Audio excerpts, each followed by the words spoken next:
ಸ್ನೇಹಿತರೆ ನಮಸ್ಕಾರ.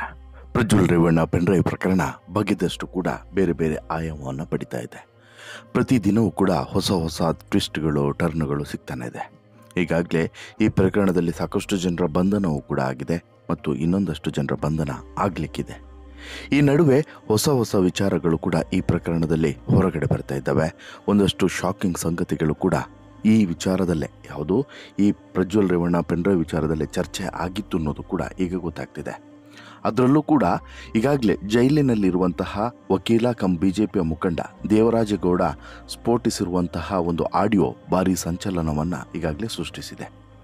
ಮೊದಲನೇ ಭಾಗ ಅಂದರೆ ಈಗಾಗಲೇ ಜೈಲಿಗೆ ಹೋಗುವಂತಹ ಮೊದಲನೇ ಭಾಗದ ಆಡಿಯೋವನ್ನು ರಿಲೀಸ್ ಮಾಡಿದಂತಹ ಇದೇ ದೇವರಾಜೇಗೌಡ ಈಗ ಎರಡನೇ ಭಾಗವನ್ನು ರಿಲೀಸ್ ಮಾಡಿದ್ದಾನೆ. ಈ ಮೂಲಕ ಶಿವರಾಮೇಗೌಡ ಮತ್ತು ದೇವರಾಜೇಗೌಡ ನಡುವಿನ ಆಡಿಯೋ ಸಂಭಾಷಣೆ ಅನ್ನುವಂತಹ ಒಂದು ಒಕ್ಕಣಿಕೆಯಲ್ಲಿ ಈ ಆಡಿಯೋವನ್ನು ರಿಲೀಸ್ ಮಾಡಲಾಗಿದೆ. ಬಟ್ ಈ ಆಡಿಯೋದ ಮೇಲೆ ಸಾಕಷ್ಟು ಅನುಮಾನಗಳು ಕೂಡ ಇದ್ದಾವೆ. ಈ ಆಡಿಯೋದಲ್ಲಿ ಇರುವಂಥ ವಿಚಾರಗಳು ಮತ್ತು ಈ ಆಡಿಯೋದಲ್ಲಿ ಪ್ರಸ್ತಾಪ ಆಗಿರುವಂತಹ ಒಂದಷ್ಟು ಸಂಗತಿಗಳು, ಹಾಗೆಯೇ ಈ ಆಡಿಯೋವನ್ನು ಎಡಿಟ್ ಮಾಡಿರೋದು, ಇದಕ್ಕೆ ಅನುಮಾನವನ್ನು ಮತ್ತು ಒಂದಷ್ಟು ಡೌಟ್ಗಳನ್ನು, ಬೆನಿಫಿಟ್ ಆಫ್ ಡೌಟ್ ಅಂತಲೂ ಕೂಡ ಹೇಳ್ಬೋದು, ಇದನ್ನು ಕೂಡ ಒಂದು ರೀತಿಯಲ್ಲಿ ಸೃಷ್ಟಿಸಿದೆ ಅಂತಲೇ ಹೇಳ್ಬೋದು ಈ ಆಡಿಯೋ. ಅದರ ಜೊತೆಗೆ ಈ ಆಡಿಯೋದಲ್ಲಿ ಇರುವಂಥ ವಿಚಾರಗಳು ಕೂಡ ಸತ್ಯ ಆಗಿರಬಹುದು ಅನ್ನೋದು ಕೂಡ ಸತ್ಯ. ಬಟ್ ಇಲ್ಲೆಲ್ಲೂ ಕೂಡ ಶಿವರಾಮೇಗೌಡ ಈ ಆಡಿಯೋದಲ್ಲಿ ಮಾತನಾಡಿರುವಂಥ ವಿಚಾರಗಳು ಮತ್ತು ಈ ಆಡಿಯೋದಲ್ಲಿ ಪ್ರಸ್ತಾಪ ಆಗಿರುವಂಥ ವಿಚಾರಗಳ ಹಿನ್ನೆಲೆ ಇವೆರಡರ ಬಗ್ಗೆನೂ ಕೂಡ ಸ್ಪಷ್ಟನೆಯನ್ನು ಕೊಡಬೇಕಾಗಿರೋದು ಅವ್ರು ಮಾತ್ರ. ಹೀಗಾಗಿ ಶಿವರಾಮೇಗೌಡ ಏನು ಹೇಳ್ತಾರೆ ಅನ್ನೋದು ಈಗ ಈ ಇಡೀ ಪ್ರಕರಣಕ್ಕೆ ದೊಡ್ಡ ಇಂಟ್ರೆಸ್ಟಿಂಗ್ ಮತ್ತು ಟರ್ನಿಂಗ್ ಪಾಯಿಂಟ್ ಆಗಬಲ್ಲದು. ಮೊದಲಿಗೆ ಈ ಆಡಿಯೋದಲ್ಲಿ ಏನಿದೆ ಅನ್ನೋದನ್ನು ನೋಡಿ ಬಿಡೋಣ. ಅದಕ್ಕಿಂತ ಮುಂಚೆ ನೀವಿನ್ನೂ ಕೂಡ ನಮ್ಮ ಚಾನಲನ್ನು ಸಬ್ಸ್ಕ್ರೈಬ್ ಮಾಡಿಲ್ಲ ಅಂದರೆ ದಯವಿಟ್ಟು ಕೂಡಲೇ ಸಬ್ಸ್ಕ್ರೈಬ್ ಮಾಡಿ, ಹಾಗೆಯೇ ಕೊನೆವರೆಗೆ ಈ ಸ್ಟೋರಿಯನ್ನು ನೋಡಿ ನಿಮ್ಮ ಅಭಿಪ್ರಾಯವನ್ನು ತಿಳಿಸಿ. ಕುಮಾರಸ್ವಾಮಿನೇ ಬಿಟ್ಟಿರ್ಬೇಕು ಅಂತ ಹೇಳಿ, ಕುಮಾರಸ್ವಾಮಿಗೆ ಅವ್ರ ಮಗ ಮುಂದಕ್ಕೆ ಬರ್ಬೇಕು ಅಂತ ಆಸೆ ಇದೆ, ಇವ್ನು ಮುಂದಕ್ಕೆ ಬಂದ್ಬಿಟ್ಟಾನ ಅಂತ ಅದಕ್ಕೋಸ್ಕರ ಮಾಡಿದಾನೆ ಅಂತ ಹೇಳಿ. ದ್ಯಾವಗೌಡ ಮಕ್ಕಳು ಏನ್ ಕಡಿಮೆ ಅಂತ ಇಟ್ಕೊಂಡ, ಇನ್ನೂ ಆತ್ಮಹತ್ಯೆ ಮಾಡ್ಕೊಂಡಿಲ್ವಲ್ಲ ದ್ಯಾವಗೌಡ. ಕೇಳೋಣ ಇಲ್ಲಿ ಒಂದ್ ನಿಮಿಷ ಕೇಳಿ. ಇನ್ನೇನೇನು ವಿಡಿಯೋಗಳಿದೆ, ನನಗೆ ಬಿಡ್ಡಿಕ್ಕೆ ಮಾತಾಡಿದ್ರೆ ಬೆಳಿಗ್ಗೆ, ನೀವ್ ಏನೇನಿದೆ ನಮಗ್ ಕೊಡಿ, ನೀವೇನ್ ತಲೆನೇ ಕೆಡಿಸ್ಕೋಬೇಡಿ, ಅವ್ರನ್ನ ಬಲಿ ಹಾಕಕ್ಕೆ ಗೌರ್ಮೆಂಟ್ ತೀರ್ಮಾನ ಮಾಡ್ಬಿಟ್ಟಿದೆ. ಅರ್ಥವಾಯ್ತಾ? ಸರಿ ಸರಿ ಸರಿ ಅಣ್ಣ. ಏನು ಈಗ ನೀನೇನ್ ಪೆನ್ ಡ್ರೈವ್ ಅನ್ನು ನಾಕ್ ಮಾಡಿ ಹಾಸನದಲ್ಲಿ ಹಂಚಿಲ್ಲ, ಹಂಚಿದ್ರೆ ತಪ್ಪೇನಿದೆ ಹೇಳಿ? ಹೊಡಿದ್ರ ಅಲ್ಲ, ರಾಂಗ್ ರೈಟ್ ಅನ್ನಕ್ಕಿಂತ ಏನು ಅದೇನು ನೀವು ಲಾಯರ್ ಅಲ್ವ, ಅದೇನಂತ ಏನು ಆಗಲ್ಲ ಅಣ್ಣ. ಇದು ಪನಿಷ್ಮೆಂಟ್, ಕಾನೂನು ಪ್ರಕಾರ ಪನಿಷ್ಮೆಂಟ್ ಅಲ್ಲ ಅಣ್ಣ. ಹೆಣ್ಮಕ್ಳು ಮಾನ ಮರ್ಯಾದೆ ಅಣ್ಣ, ಅವ್ರ ಶೀಲದ ಬಗ್ಗೆ ನಾವ್ ಯೋಚನೆ ಮಾಡ್ಬೇಕಲ್ಲ. ಈಗ ಅದ್ರ ಬಗ್ಗೆ ನೀವ್ ಯಾಕೆ ಯೋಚನೆ ಮಾಡ್ತೀರಿ? ಅಮಿತ್ ಶಾ ಚೆನ್ನಾಗಿ ಹೇಳೋಣಲ್ಲ, ಹೆಣ್ಮಕ್ಳಿಗೆ ಸುರಕ್ಷಿತ ತಾಣವಲ್ಲ ಕರ್ನಾಟಕ. ನಾನು ಈಗಾಗಲೇ ಹೇಳಿದಂತೆ ಆರಂಭದಲ್ಲಿ ಈ ಆಡಿಯೋದಲ್ಲಿ ಏನಿದೆ ಅನ್ನೋದನ್ನು ನೋಡಬೇಕು. ಜೊತೆಗೆ ಈ ಆಡಿಯೋದಲ್ಲಿ ರಿಲೀಸ್ ಆಯಿತು ಆಡಿಯೋ, ಆಮೇಲೆ ಒಂದಷ್ಟು ವಿಚಾರಗಳ ಬಗ್ಗೆ ಚರ್ಚೆ ಆಗ್ತದೆ, ಎಲ್ಲದೂ ಕೂಡ ಕರೆಕ್ಟ್. ಬಟ್ ಅನುಮಾನಗಳು ಕೂಡ ಇದ್ದಾವೆ. ಮೊದಲನೇ ಅನುಮಾನನೇ ಶಿವರಾಮೇಗೌಡ ಅವರ ವಾಯ್ಸ್ ಹೌದೋ ಅಲ್ವೋ ಅನ್ನೋದು. ಎರಡನೇದು, ಇಲ್ಲಿ ಕೇವಲ ಶಿವರಾಮೇಗೌಡ ಅವರು ವಿಚಾರಗಳನ್ನು ಪ್ರಸ್ತಾಪಪಡಿಸ್ತಾ ಹೋಗ್ತಾರೆ. ಆಚೆ ಸೈಡಿನಿಂದ ಮಾತಾಡ್ತಿರುವಂಥ ವ್ಯಕ್ತಿ ಯಾರು, ದೇವರಾಜೇಗೌಡ ಅಂತೇಳಿ ಹೇಳ್ಕೊಳ್ಳುವಂಥ ವ್ಯಕ್ತಿ, ಆತ ಹ್ಞೂ ಹಾಂ ಇಷ್ಟು ಮಾತ್ರ ಮಾತಾಡ್ತಿದ್ದಾನೆ. ಒಂದು ಕಡೆ ಮಾತ್ರ ಮಹಿಳೆಯರ ಮಾನ ಮರ್ಯಾದೆ ಮುಖ್ಯ ಅಲ್ವಾ ಸರ್ ಅಂತಲೂ ಕೂಡ ಪ್ರಶ್ನೆಯನ್ನು ಮಾಡ್ತಾನೆ. ಆ ಒಂದು ಪ್ರಶ್ನೆ ಬಿಟ್ಟರೆ, ಗಮನಿಸಿ, ಆ ಒಂದು ಪ್ರಶ್ನೆ ಬಿಟ್ಟರೆ ಬೇರೆ ಯಾವ ಪ್ರಶ್ನೆಯೂ ಕೂಡ ಈ ಆಡಿಯೋದಲ್ಲಿ ಇಲ್ಲ. ಸೊ ದಟ್ ಇದು ಕಂಪ್ಲೀಟ್ ಎಡಿಟೆಡ್ ಅನ್ನೋದು ಸಾಕಷ್ಟು ನೀವು ಒಂದು 3 ಸಲ 4 ಸಲ 5 ಸಲ ಕೇಳಿದಾಗ ನಿಮಗೊಂದು ಅನುಮಾನ ಮೂಡುತ್ತೆ. ಈ ಆಡಿಯೋ ಇದೆ ನೋಡಿ, ಕಂಪ್ಲೀಟ್ ಆದಂಥ ಆಡಿಯೋವನ್ನು ಎಲ್ಲೂ ಕೂಡ ಕಂಪ್ಲೀಟಾಗಿ ಬಿಟ್ಟಿಲ್ಲ. ಅವರ ಕಾನ್ವರ್ಸೇಷನ್ನು ಬಿಗಿನಿಂಗ್ ಟು ಎಂಡು, ಆಮೇಲೆ ಫೋನ್ ಕಾನ್ವರ್ಸೇಷನ್ ಹೇಗಿರುತ್ತೆ ಹೇಳಿ, ಒಂದು 10 ನಿಮಿಷನೋ 5 ನಿಮಿಷನೋ ಇರುತ್ತೆ ಅಂತ ಹೇಳ್ಕೊಳ್ಳಿ. ಆ 10 ನಿಮಿಷ 5 ನಿಮಿಷದಲ್ಲಿ ಈ ಅಪೋಸಿಟ್ ಪಾರ್ಟಿ ಎಷ್ಟು ಮಾತನಾಡಿದ್ದಾನೆ, ಕಾಲ್ ರೆಕಾರ್ಡ್ ಮಾಡಿದಂಥ ವ್ಯಕ್ತಿಯು ಕೂಡ ಅಷ್ಟೇ ಮಾತನಾಡಿರ್ಬೇಕಲ್ವಾ. ಬಟ್ ಇಲ್ಲಿ ಆ ಅನುಮಾನನೂ ಕೂಡ ಇದ್ದಾವೆ. ಈ ಎಲ್ಲ ಅನುಮಾನಗಳ ಬಗ್ಗೆ ಕೂಡ ಸಾಕಷ್ಟು ಡೌಟ್ಫುಲ್ ಇದ್ದಾವೆ. ಅವೆಲ್ಲವನ್ನು ಕೂಡ ನಿಮಗೆ ಮಾಹಿತಿ ಕೊಡ್ತಾ ಹೋಗ್ತೀನಿ. ಬಟ್ ಅದಕ್ಕಿಂತ ಮುಂಚೆ ಈ ಪ್ರಜ್ವಲ್ ರೇವಣ್ಣ ಪೆನ್ಡ್ರೈವ್ ವಿಚಾರದಲ್ಲಿ ಅಶ್ಲೀಲ ವಿಡಿಯೋಗಳನ್ನು ರೆಕಾರ್ಡ್ ಮಾಡಿದಂತಹ ಈ ಕಿರಾತಕನ ಬಂಧನ ಒಂದು ಕಡೆ ಆಗಬೇಕು ಅನ್ನೋದಾದರೆ, ಮತ್ತೊಂದು ಕಡೆ ಈ ಆಡಿಯೋದ ಮೂಲಕ ಈ ಪ್ರಕರಣವನ್ನು ಸ್ವಲ್ಪ ತಿರುಚುವಂಥ ಪ್ರಯತ್ನವನ್ನು ಕೂಡ ಮಾಡ್ತಿದ್ದಾರೆ ಅನ್ನೋದು ನೇರವಾಗಿ ಈಗಾಗಲೇ ಮೂಡಿರುವಂಥ ಅನುಮಾನ. ಜೊತೆಗೆ ಈ ಪ್ರಕರಣದಲ್ಲಿ ಶಿವರಾಮೇಗೌಡ ಈಗ ಇನ್ವಾಲ್ವ್ ಆಗಿದ್ದಾರೆ. DKಶಿ ಅವರ ಹೆಸರು ಮತ್ತೆ ಪ್ರಸ್ತಾಪ ಆಗ್ತಾ ಇದೆ. ಹಾಗಾದರೆ ಈ ಆಡಿಯೋದಲ್ಲಿ ಏನಿದೆ ಅನ್ನೋದನ್ನು ಮೊದಲಿಗೆ ಕೇಳಿಸ್ಕೊಳ್ಬೇಕು. ಜೊತೆಗೆ ಈ ಆಡಿಯೋದಲ್ಲಿ ಇರುವಂಥ ವಿಚಾರದ ಏನೇ ಇದ್ರೂ ಕೂಡ, ಅಂದರೆ ಆಪೋಸಿಟ್ ಪಾರ್ಟಿ ಏನೇ ಮಾತನಾಡಿದರೂ ಕೂಡ, ಇಲ್ಲಿ ಶಿವರಾಮೇಗೌಡ ಒಂದಷ್ಟು ನಾಲಿಗೆಯನ್ನು ಹರಿಬಿಟ್ಟಿದ್ದಾರೆ ಅನ್ನೋದನ್ನು ಸ್ಪಷ್ಟವಾಗಿ ಗಮನಿಸ್ಬೋದು. ಯಾಕೆ ಅಂತ ಹೇಳಿದ್ರೆ, ಇಲ್ಲಿ ಮಾಜಿ ಸಂಸದ ಆಗಿರುವಂಥ ಎಲ್ಲರ ಶಿವರಾಮೇಗೌಡ ಕೆಲವೊಂದಷ್ಟು ವಿಚಾರಗಳನ್ನು ಮಾತನಾಡಬಾರ್ದಾಗಿತ್ತು. ಅವರ ಬಾಯಲ್ಲಿ ಆ ವಿಚಾರಗಳು ಬರಬಾರ್ದು ಮತ್ತು ಅಷ್ಟು ಕೀಳು ಮಟ್ಟಕ್ಕೆ ಇಳಿಬಾರ್ದಾಗಿತ್ತು. ಯಾಕಂತ ಹೇಳಿದ್ರೆ, ಇಲ್ಲಿ ಶಿವರಾಮೇಗೌಡ ಹೇಳ್ತಾರೆ ಆಡಿಯೋದಲ್ಲಿ, ಕುಮಾರಸ್ವಾಮಿನೇ ಈ ವಿಡಿಯೋಗಳನ್ನು ಬಿಟ್ಟಿರಬೇಕು, ಕುಮಾರಸ್ವಾಮಿಗೆ ಅವರ ಮಗ ಮುಂದೆ ಬರಬೇಕು ಅನ್ನೋಂಥ ಆಸೆ ಇದೆ. ಇವನು ಮುಂದಕ್ಕೆ ಬಂದುಬಿಟ್ರೆ, ಯಾರು ಪ್ರಜ್ವಲ್ ರೇವಣ್ಣ ಮುಂದಕ್ಕೆ ಬಂದುಬಿಟ್ರೆ, ಎಲ್ಲಿ ಈತನ ನಿಖಿಲ್ ಕುಮಾರಸ್ವಾಮಿಯ ಒಂದು ಓಟಕ್ಕೆ ಬ್ರೇಕ್ ಬೀಳುತ್ತೆ ಅನ್ನುವಂಥ ಕಾರಣಕ್ಕೋಸ್ಕರ ಈ ರೀತಿ ಮಾಡಿದ್ದಾನೆ ಅಂತೇಳಿ ಹೇಳಿ, ದೇವೇಗೌಡರು ಮಕ್ಕಳು ಏನು ಕಡಿಮೆ ಇಲ್ಲ, ಆಮೇಲೆ ಅವರು ನೀವು ಸಾಮಾನ್ಯದವರು ಅಂತಲೂ ಕೂಡ ನೀವು ಅಂದ್ಕೊಳ್ಬೇಡಿ ಅಂತಲೂ ಕೂಡ ಹೇಳ್ತಾರೆ. ಇನ್ನು ದೇವೇಗೌಡರು ಇನ್ನು ಯಾಕೆ ಆತ್ಮಹತ್ಯೆಯನ್ನು ಮಾಡಿಕೊಳ್ಳಲಿಲ್ಲ ಅಂತಲೂ ಕೂಡ ಇದೇ ಶಿವರಾಮೇಗೌಡ ಇಲ್ಲಿ ಪ್ರಶ್ನೆಯನ್ನು ಮಾಡ್ತಾರೆ, ಯಾರು ದೇವರಾಜೇಗೌಡ ಬಳಿ. ಇನ್ನೊಂದು ಆಡಿಯೋದಲ್ಲಿ, ಅಂದರೆ ಇದೇ ಆಡಿಯೋದ ಮತ್ತೊಂದು ಭಾಗದಲ್ಲಿ ಕುಮಾರಸ್ವಾಮಿಯವರ ಹೆಸರು ಹೇಳುವಂತೆ ದೇವರಾಜೇಗೌಡರ ಮೇಲೆ ಶಿವರಾಮೇಗೌಡರು ಒತ್ತಡ ಹಾಕಿರೋದು ಕೂಡ ಸ್ಪಷ್ಟವಾಗಿ ಗೊತ್ತಾಗ್ತಿದೆ.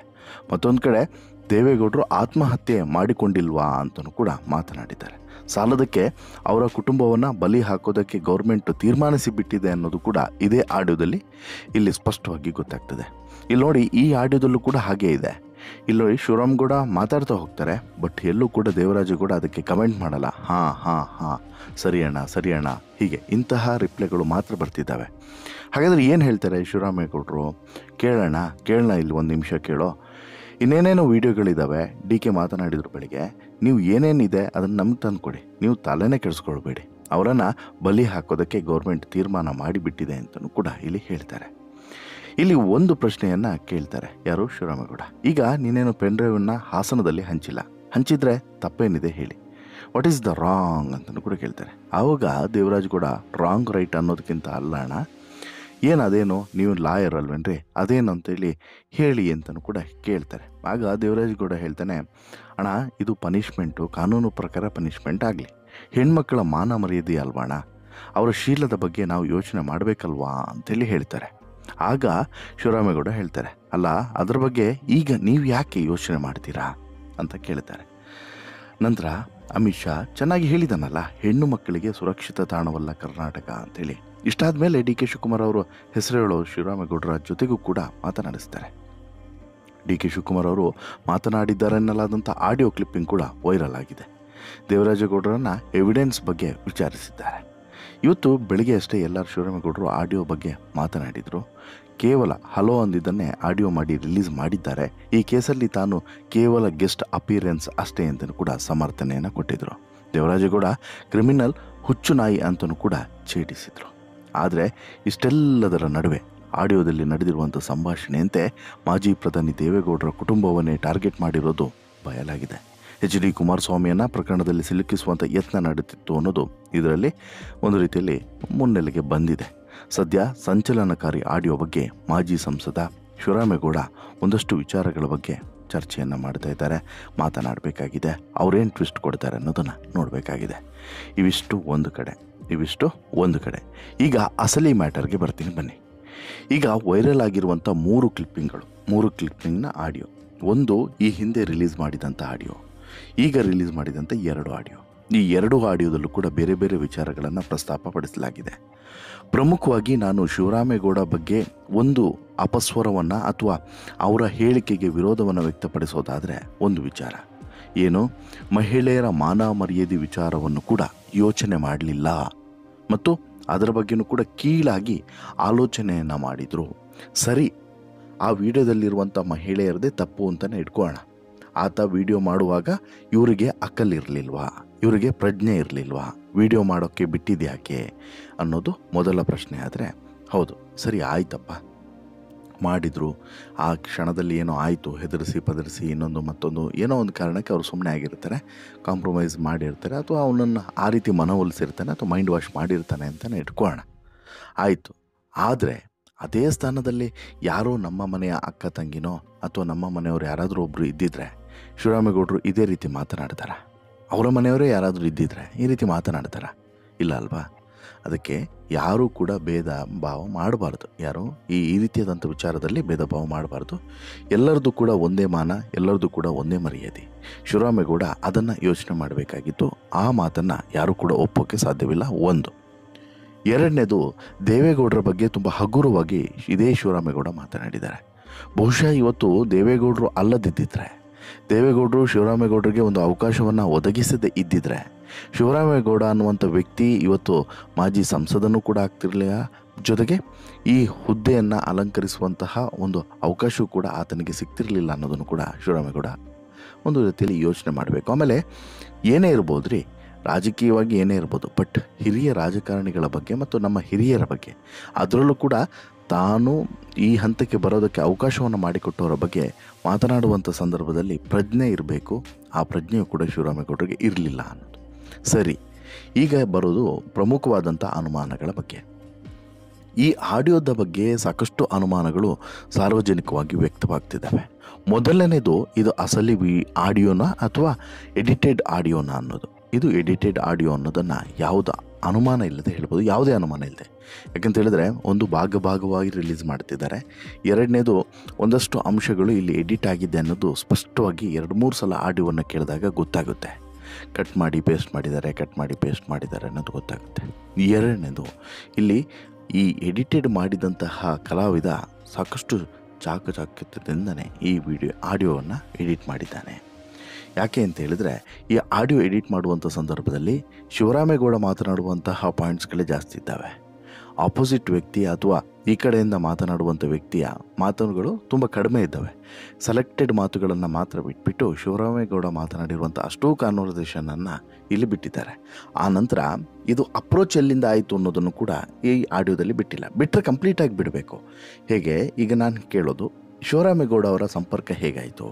ಶಿವರಾಮೇಗೌಡ ಜೊತೆಗೆ ಮೊದಲಿಗೆ ಈತ ಮಾತನಾಡಿದ್ದು ಯಾವಾಗ? ಅದು ನಂತರ DK ವರೆಗೆ ಹೋಗಿತ್ತು ಅಲ್ವಾ? ಈಗ ಮೊದಲಿಗೆ ಮಾತನಾಡಿದ್ದು ಯಾರು? ಶಿವರಾಮೇಗೌಡ ಮತ್ತು ಇದೇ ದೇವರಾಜಗೌಡ ಶಿವರಾಮೇಗೌಡ ಬಳಿಗೆ ಹೋಗಿದ್ದು ಹೇಗೆ? ಅಲ್ಲಿ ಸ್ಪಷ್ಟವಾಗಿ ಹೇಳ್ತಾರೆ ಶಿವರಾಮೇಗೌಡ, ಹಾಸನದಲ್ಲಿ ಹಂಚಿಬಿಡಿ ಅಂತೇಳಿ. ಏನಾಗುತ್ತೆ ಅಂತೇಳಿ ಅಂದರೆ, ಇಲ್ಲಿ ಹಂಚಿರೋದು ಒಂದು ದೇವರಾಜೇಗೌಡ ಅನ್ನೋದೇ ಕ್ಲಿಯರ್ ಆಯಿತು. ಆಡಿಯೋದಲ್ಲೂ ಕೂಡ ಇದೆ. ಅದನ್ನು ಇಂಡೈರೆಕ್ಟ್ಲಿ ದೇವರಾಜೇಗೌಡ ಒಪ್ಕೊಂಡಂಗಾಗಿದೆ. ಮತ್ತು ಸಾಕಷ್ಟು ಅಂಶಗಳು ಈ ಆಡಿಯೋದಲ್ಲಿ ಇಲ್ಲ. ಖಾಲಿ ಅಷ್ಟು ಮಾತ್ರ, ಎಷ್ಟು ವಿಚಾರಗಳು ಹೊರಗಡೆ ಬಿಡಬೇಕೋ ಅಷ್ಟು ವಿಚಾರವನ್ನು ಮಾತ್ರ ಬಿಟ್ಟಿದ್ದಾರೆ ಹೊರತು ಪ್ರಮುಖವಾಗಿ ಬಿಡಬೇಕಾದಂಥ ಅಥವಾ ಕಂಪ್ಲೀಟಾಗಿ ಬಿಡಬೇಕಾದಂಥ ಯಾವ ಇನ್ಫಾರ್ಮೇಷನ್ಸನ್ನು ಕೂಡ ಈ ಆಡಿಯೋ ಮೂಲಕ ರಿಲೀಸ್ ಮಾಡಿಲ್ಲ ಅನ್ನೋದನ್ನು ಸೂಕ್ಷ್ಮವಾಗಿ ಗಮನಿಸಬೇಕು. ಜೊತೆಗೆ ಇದರಲ್ಲಿ ಇರುವಂಥ ವ್ಯಕ್ತಿ ಶಿವರಾಮೇಗೌಡನೇ ಆಗಿರಬಹುದು. ಅವರೆಲ್ಲೂ ಕೂಡ ಕನ್ಫರ್ಮ್ ಮಾಡಿಲ್ಲ, ಅವರೇ ಆಗಿರ್ಬೋದು. ಈ ಕಡೆ ಇರುವಂಥ ವ್ಯಕ್ತಿ ಅಥವಾ ಇನ್ನೊಂದು ಬದಿಯಲ್ಲಿ ಕೇಳುವಂಥ ಧ್ವನಿ ದೇವರಾಜೇಗೌಡಂದೇ ಆಗಿರ್ಬೋದು. ಆದರೆ ದೇವರಾಜೇಗೌಡ ಇಲ್ಲಿ ಸ್ಪಷ್ಟವಾಗಿ ಪ್ಲ್ಯಾಂಡ್ ಆಗಿಯೇ ಎಲ್ಲವನ್ನು ಕೂಡ ಮಾಡಿದ್ದಾನೆ ಅನ್ನೋದು ಸ್ಪಷ್ಟವಾಗಿ ಗೊತ್ತಾಗ್ತಿದೆ. ಇನ್ನು ಆರಂಭದಿಂದನೂ ಕೂಡ DK ಶಿವಕುಮಾರ್ ಸುತ್ತ ಈ ಪ್ರಕರಣ ಸುತ್ತುತ್ತಾ ಇದೆ. DK ಶಿವಕುಮಾರ್ ಮಾಡಿದ್ರು ಅಂತೇಳಿ. ಬಟ್ ಈ ಆಡಿಯೋದಲ್ಲೂ ಕೂಡ ಎಲ್ಲೂ ಕೂಡ DK ಶಿವಕುಮಾರ್ ಮಾಡಿಸಿದ್ರು ಅಂತ ಹೇಳಿಲ್ಲ. ಅಥವಾ DK ಶಿವಕುಮಾರ್ ಮಾತನಾಡಿರುವಂಥ ಆಡಿಯೋದಲ್ಲೂ ಕೂಡ ತುಂಬ ಎಚ್ಚರಿಕೆಯಿಂದ ಮಾತನಾಡಿದ್ದಾರೆ. ಎಲ್ಲೂ ಕೂಡ ಇಲ್ಲಿ ಶಿವರಾಮೇಗೌಡ ಅಥವಾ ಈ ಆಡಿಯೋದಲ್ಲಿ ಚರ್ಚೆ ಆಗಿರೋ ರೀತಿಯಲ್ಲಿ ಎಲ್ಲೂ ಕೂಡ ಇಲ್ಲ ಸರ್ಕಾರ ಈ ರೀತಿ ಮಾಡಬೇಕು ಅಂತಿದೆ, ಆ ರೀತಿ ಮಾಡಬೇಕು ಅಂತಿದೆ, ಏನೂ ಇಲ್ಲ, ನಿಮ್ಮ ಬಳಿ ಏನಿದೆ ತಂದು ಕೊಡಿ ಅಂತೇಳಿ ಹೇಳಿದ್ದಾರೆ. ಅದು ಯಾರಾದರೂ ಅಷ್ಟೇ.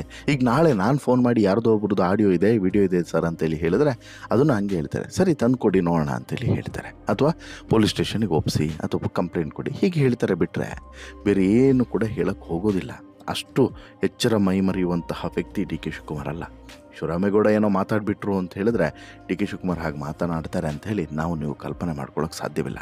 ಹೀಗಾಗಿ ಒಂದಂತೂ ಅರ್ಥ ಮಾಡ್ಕೊಳ್ಳಿ, ನಮಗಂತೂ ಈ ಆಡಿಯೋದ ಬಗ್ಗೆ ಸಾಕಷ್ಟು ಅನುಮಾನಗಳಿದ್ದಾವೆ. ಇದು ಕೇವಲ ಒಂದು ಭಾಗವಾಗಿ ನೋಡಬೇಕಾದಂತಹ ಅಥವಾ ಒನ್ ಸೈಡೆಡ್ ಆಗಿ ನೋಡಬೇಕಾದಂತಹ ಆಡಿಯೋನೂ ಅಲ್ಲ, ಪ್ರಕರಣವೂ ಅಲ್ಲ. ಇದರಲ್ಲಿ ಭಾರಿ ಭಾರಿ ಭಾರಿ ಭಾರಿ ವ್ಯಕ್ತಿಗಳ ಶಾಮೀಲಿದೆ. ಇಲ್ಲಿ ಶಿವರಾಮೇಗೌಡ ಅವರನ್ನು ಕೂಡ ಈಗ ತನಿಖೆಗೆ ಒಳಪಡಿಸಬೇಕಾದಂಥ ಅವಶ್ಯಕತೆ ಇದೆ SIT. ಜೊತೆಗೆ ಇನ್ನೂ ಕೂಡ ಸಾಕಷ್ಟು ಜನರನ್ನು ತನಿಖೆಗೆ ಒಳಪಡಿಸುವಂಥ ಅವಶ್ಯಕತೆ ಇದೆ ಅನ್ನೋದು ಮಾತ್ರ ಈಗ ಸ್ಪಷ್ಟವಾಗಿ ಗೊತ್ತಾಗ್ತಿದೆ. ಹಾಗಾದರೆ ಈ ಪ್ರಕರಣ ಇಲ್ಲಿಗೆ ನಿಲ್ಲುವಂಥ ಯಾವ ಲಕ್ಷಣವೂ ಕೂಡ ಕಾಣಿಸ್ತಿಲ್ಲ. ಇದು ಈ ಪ್ರಕರಣದ ಆರಂಭ ಅನ್ನೋದನ್ನು ಯಾವುದೇ ಅನುಮಾನ ಇಲ್ಲದೆ ಹೇಳಬಹುದು ಅನ್ನೋದು ಮಾತ್ರ ವಾಸ್ತವ. ನಿಮಗೇನು ಅನಿಸುತ್ತೆ ಸ್ನೇಹಿತರೆ? ಈ ಆಡಿಯೋವನ್ನು ಕೇಳಿದಾಗ ನಿಮಗೂ ಈ ಅನುಮಾನಗಳು ಬಂದಿತ್ತಾ? ಅಥವಾ ಈ ಸ್ಟೋರಿಯನ್ನು ನೋಡಿದ ಮೇಲೆ ನಿಮಗೂ ಕೂಡ ಹೌದು ಅಂತೇಳಿ ಅನ್ನಿಸ್ತಿದೆಯಾ? ದಯವಿಟ್ಟು ನಿಮ್ಮ ಅಭಿಪ್ರಾಯವನ್ನು ಕಮೆಂಟ್ ಮಾಡಿ ತಿಳಿಸಿ. ಜೊತೆಗೆ ಈ ಸ್ಟೋರಿ ಇಷ್ಟ ಆಯಿತು ಅಂತ ಹೇಳಿದ್ರೆ ಲೈಕ್ ಮಾಡಿ, ಶೇರ್ ಮಾಡಿ, ಚಾನಲ್ಗೆ ಸಬ್ಸ್ಕ್ರೈಬ್ ಆಗಿ.